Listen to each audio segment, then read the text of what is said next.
Day 11 here, I believe. 11 or 12 here in Thailand. We're still in Phuket.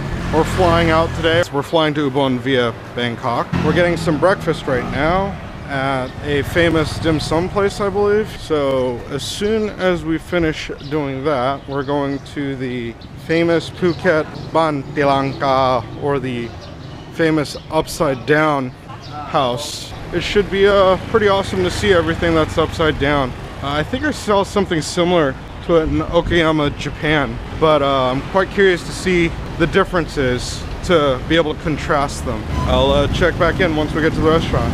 Oh, I should mention, Ben caught a killer cold. He's out back at the hotel sleeping. Because of that, we're only gonna go do these two things and then go pick him up at the hotel. He's gonna check out for us. We're just gonna let him sleep in. I will check in a moment.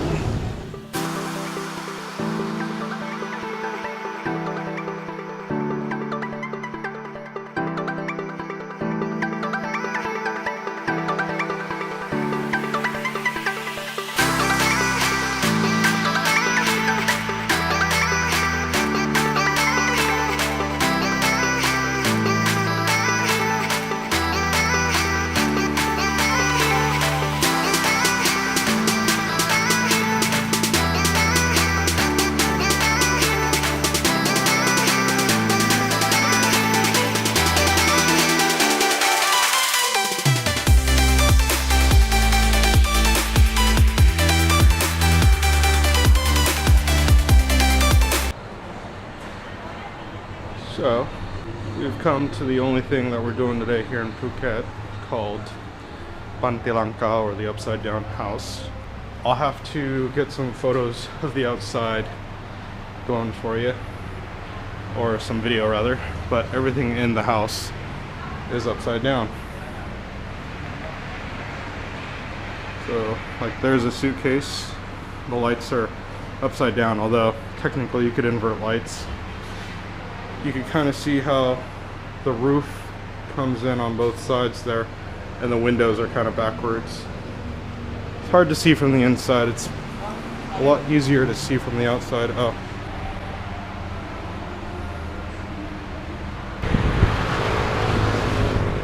And that is the upside down house, or otherwise known as the Baan Teelanka. Everything here is supposed to be upside down. Trash cans upside down. There's a scooter upside down. Telephone booth. Post box. So yeah, pretty awesome stuff. Alright, I'll check in a moment. So this is one of, I think, 5 or 7 resorts that's owned by Laguna. This one's called Ratchathani, and it's quite extravagant.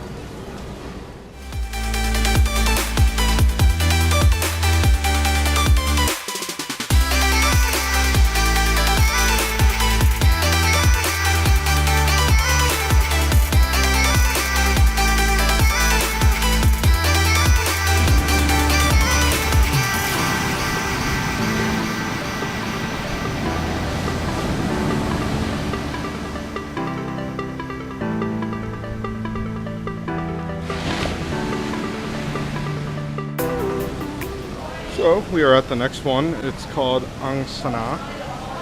This place is huge, so check it out.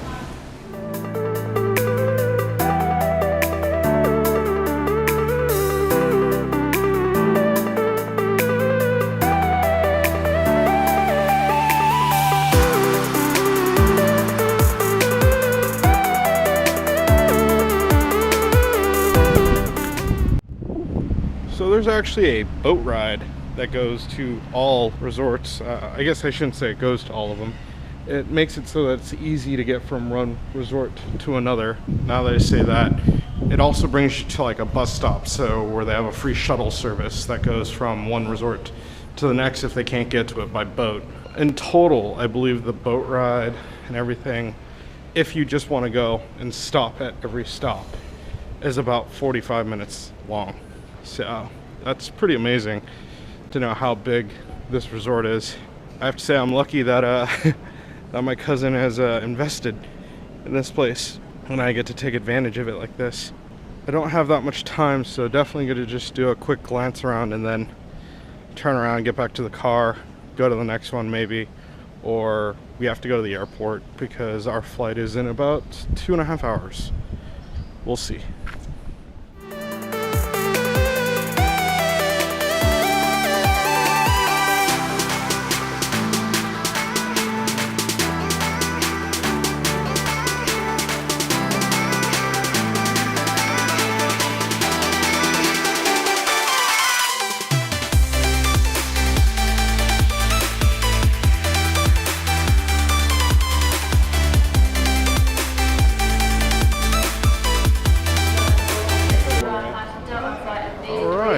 Looking for the gate.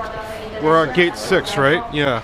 So there's gate 6 right over here. Now we're gonna try to get some food for a bit of lunch. If you couldn't tell, we are currently at Phuket Domestic Terminal Airport, or Phuket Airport Domestic Terminal.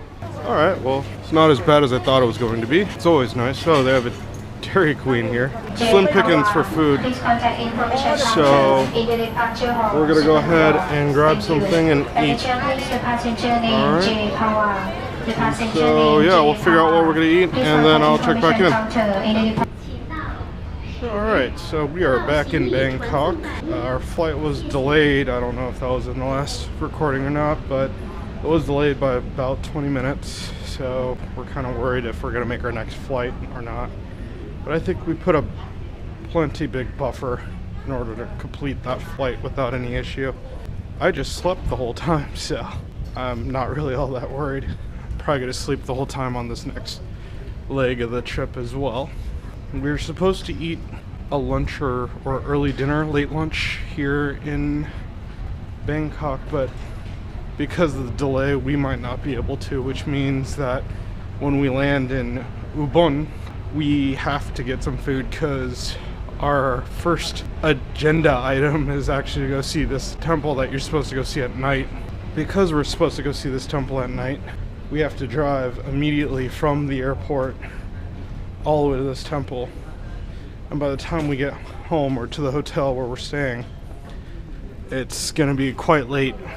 And because the town that we're going to, it's one of those out of the way type of places, which means that nothing's open. Everybody closes early. So we need to figure out how to get food between now and going to the temple tonight. I think we'll be fine though. Again, personal opinion, but I'm not worried. We will see what happens. Check in a moment. So I know it's probably not the best thing to do, but yeah, we're doing this now. We're at the airport. There was a situation with the luggage, which really just got out of hand. As I ordered the food, we have to board in about maybe 20 minutes here, so it'll be a quick in and out, just getting it to go, and then we'll be on our way to Ubon. It's an hour from here, so hopefully everything goes smoothly from this point forward. Knock on wood. All right, more in a moment. Looks like it's another runway run. We're getting off. I've never had so many non-gated boardings before, deboarding, I should say, before. The weather here is quite chilly in comparison to Bangkok and Phuket.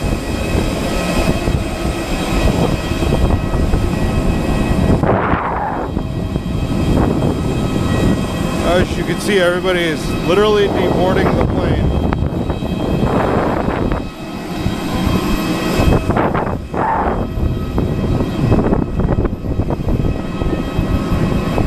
And they're just coming off the plane and just walking to the gate. Apparently this is an international airport. I don't trust that though. Maybe it goes to Vietnam or something.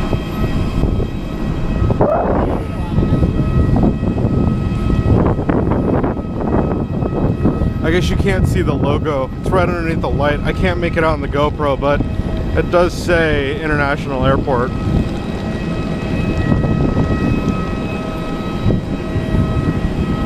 It's pretty nuts how many times I've had to walk on this tarmac. Whatevs though, it's just part of the experience of traveling. You know, you do what you have to do to get to where you want to go. It's a good start, let's say it that way. I like the fact that the weather feels great and it's not overly crowded. Alright, well, I'll check in a moment after we get our luggage and our car. This is kind of funny. Our plane is over there. The guys loading the luggage are right there. And if you're wondering, my bag was the first one off. So literally no time wasted grabbing my bag. Yeah, all right, time to go get the car. So my mom was telling me how little and quiet this place is, and it's true. Like, the place is pretty much closed.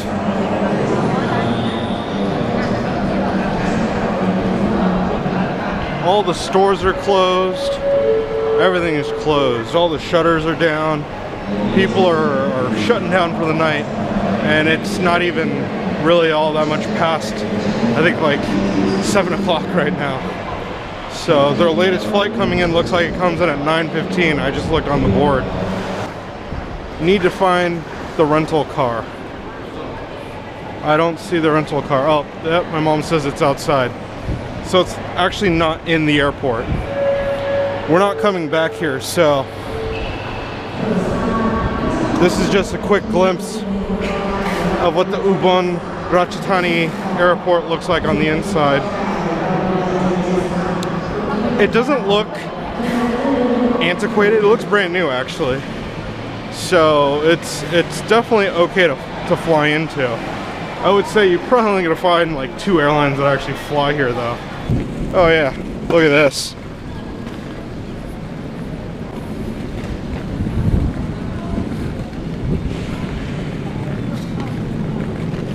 It is quite tiny.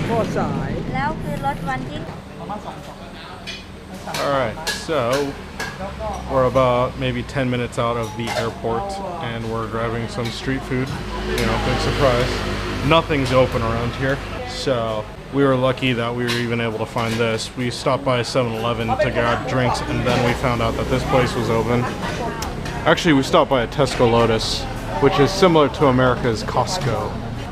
So I got some noodle soup and got some soup called suki, and we also got some barbecued squid. There's my soup. They also brought basil and green beans as well as condiments to add to it. Then suki, grilled squid, and masangai. Kana. Alright, time to eat.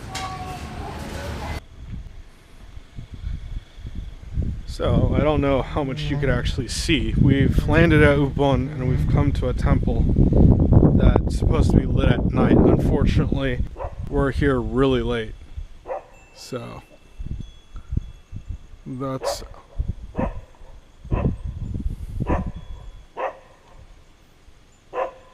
all we could see.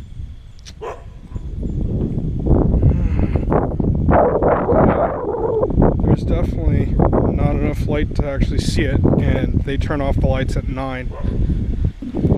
It is unfortunate. Alrighty, off to the next spot. So we've arrived at our bed and breakfast, perhaps, or cottage. We're out in the middle of nowhere, really.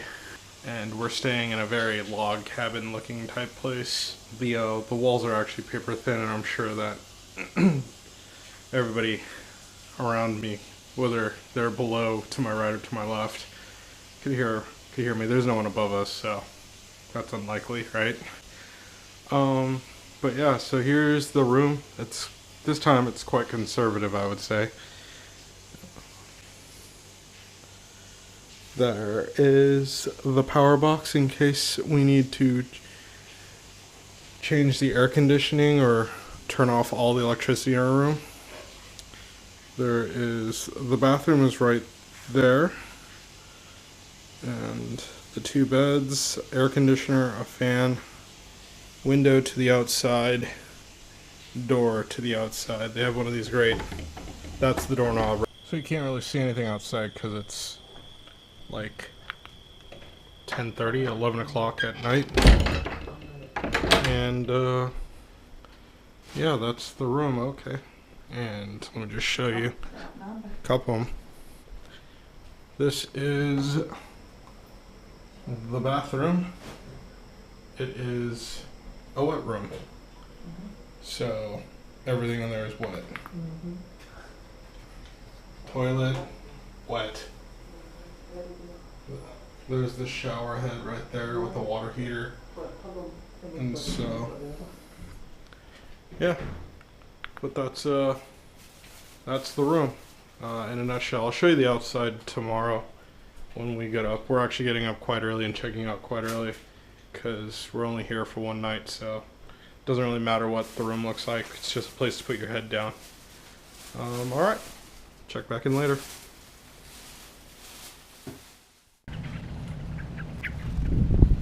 Oh, speak of the devil. There is the boat that I'm referring to right there.